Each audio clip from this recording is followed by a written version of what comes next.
the liver does so many things besides be a good filter. But inasmuch as it is a filter, I refer, and you've heard me say this on the teleconferences, it's like a vacuum cleaner bag.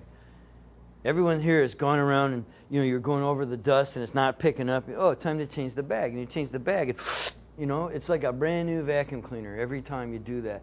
We want, inasmuch as the liver just sort of cleans up the stuff in the gut, in the blood, we want it free flowing and really clean. That's what that marker says it's not doing. You actually end up with kind of a spillover. It'd be worth our while for a second to do this.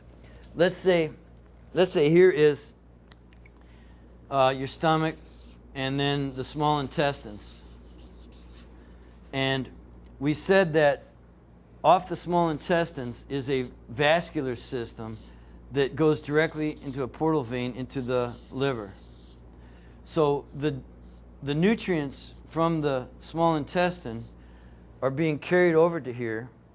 And if there is excessive antigen load, let's say you got leaky gut, or you have other stuff. I mean, that isn't the only place stuff comes into the liver from. So you got other ways stuff's going into the liver. And the liver has to clean it up. And it conjugates and it changes it. Now the liver does two things. It pumps the blood black out. Eventually it gets to the heart and goes to the body. So, I actually was in a conference when a doctor asked me, well, how do those supplements get into the body anyway? Dude, they don't study nutrition. They don't. They get 3 or 4 days of nutrition.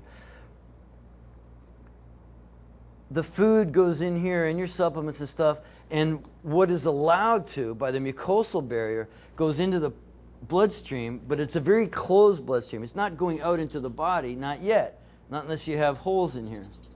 That's a different problem. But so it's going to go in here, it's going to go in the liver, and the liver is going to change it.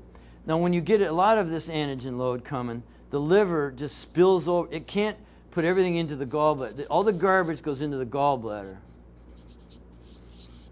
The gallbladder holds the bile. That's kind of like the garbage. We'll just call it for now the garbage from the liver. And what does it do with it? What does it do with it? Doc? The gallbladder. What does it do with that bile?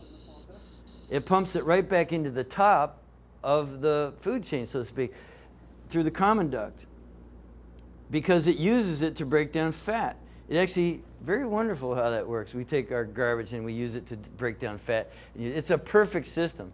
So when you have an overload that it can't clean out, it's going to spill over into the bloodstream, these like bile acid sulfates. And again, those get picked up by, here's a kidney, by the kidney and excreted in the urine as a urinary bile acid sulfate. That's what we call it, a UBAS. So that's what we're looking at right there, is just an indicator that, hey, this little baby right here is like a vacuum cleaner bag that's full, and it's like the dust is going in the air instead of all into the bag type of thing. And this right here is a pretty good demonstration of, matter of fact, that's what I use in my lectures on. That right there is what I tell people in a lecture on digestion and detoxification. So that's very cool.